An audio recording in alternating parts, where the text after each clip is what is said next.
So I'd like to introduce our next speaker, Chairman Michael Thomas. He's the chairman of the Mashantucket Pequot Tribal Nation, and he's representing our New England region. Thank you.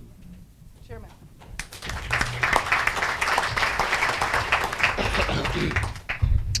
Thank you, and thank you for allowing me the opportunity to speak to the folks at Harvard, to my elders in the room.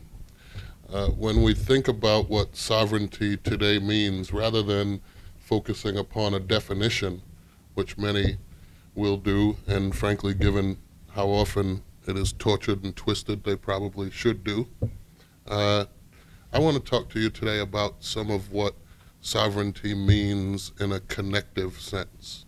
Not the definition of sovereignty, but what does sovereignty mean in terms of what it creates for us? And from the standpoint of a tribal leader, sovereignty, first of all, means equal parts of authority and responsibility.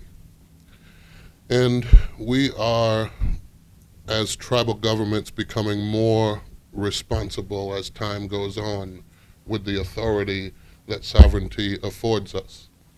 There have always been places where, although we don't talk about these things publicly very often, sovereignty has been used against the very people in the tribal community from whom it originates. And we have to increasingly examine our own tribal government systems so that we can provide for our people all of the things that we would have provided in traditional governmental forms, but provide them through these modern mechanisms, often forced upon us by relocation era policy or other eras of policy that you all in this room are as familiar with as I am. And for us at Mashantucket Pequot, it has meant government transparency and accountability. And I wanted to talk about those things and talk about how important those things are and talk about how traditional those things are. These are not modern democratic American things that are creeping their way into tribal governance. These are things that are traditional values-based Indian things that are creeping their way back into tribal governments if you approach it from the right perspective. And so for us, it's meant basic government accountability mechanisms, financial transparency. I'm extremely proud of having been a part of achieving financial transparency in our tribal community. 10 years ago or 15 years ago, a tribal citizen at Mashantucket had no right to any financial information that was produced from any of the tribal enterprises that we've been fortunate enough to build or acquire. Today, any person in our tribal community goes to the clerk's office and can see the last 10 years of audited financials, can see last year's spending up to and including all of mine, can see the next 10 years of cash flow forecasts so that they even have a good idea of what might be coming, although clearly all of those things have disclaimers on them. You don't want people in a tribal community assuming that pro formas are reality.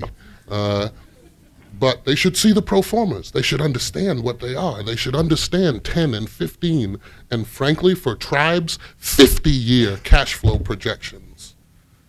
These are things that, in a normal business sense, people even here at Harvard would tell you are just unrealistic. You can't do a 50-year cash flow forecast. To which my question is, why not? We're going to be here in 100 years, and 100 years after that, and 100 years after that. I don't think it's ridiculous to wonder about sustainability of tribal government, sustainability of community service delivery over that 50-year window. From a tribal perspective, it's actually a snapshot in time. And so we've begun to blend the traditional values that Grandma taught us. You know, and speaking of Grandma, I have to give credit where credit is due. I'm a third-generation tribal leader and proud to walk in the moccasins of my mom, who helped to establish Foxwoods way back in the day, and walk in the moccasins of my grandma, who was on the tribal council in the 1970s before we were federally recognized.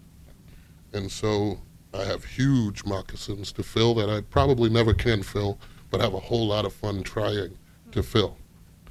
And if we remember our community roots, we always come back to the same traditional values.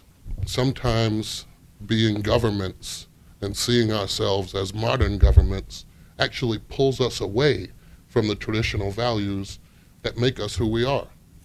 And so the reality is that most of what we need to succeed in life as tribes, as people, as human beings, our grandma taught us when we were 3 or 4 or 5. I spend the vast majority of my time in this de facto CEO role that you see many tribal chairmen assuming in this modern era, teaching business executives 5 times as smart as I am the basics that their grandma taught them when they were 5. And when we get through those, then I begin to teach them the ones my grandma taught me when I was 5. And that's the layer they need to finish their perspective and serve a tribal community fully. And so I think increasingly one of the things that sovereignty today should mean is an examination of the separation of powers in tribal governance.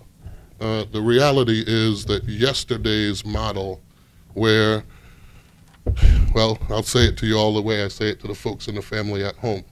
Yesterday's model where the next nut in my position has to be a de facto CEO and the chief of an Indian community and the mayor of a small place where you want an economy and you want community activities. It's just becoming increasingly unrealistic that any individual leader or even group of 7 leaders, 7 is our traditional tribal council number. We went away from that for a while at the behest of the state government. In the last 15 years or so, we've been back to the traditional number of 7. But for 7 people who only must achieve popularity in the tribal community in order to be where we are, this presents challenges for us as tribal people. And I do believe in the principle that given the time and the resources, frankly, we are as creative at adapting and overcoming what is in front of us as any group of people on the face of the earth. And so too can we examine our own government structures with that same set of glasses on. And so I think tribal sovereignty today means, frankly, the continuing defensive effort that our parents and our grandparents and their grandparents fought before our time, but just as excitingly, the new opportunity for us to examine ourselves in the mirror and reconnect ourselves with the values that we were all given by our grandma, to reconnect ourselves with the true meaning of representation as tribal leaders, not just leadership as tribal leaders, is what I hope sovereignty is beginning to mean today. Thank you all very much.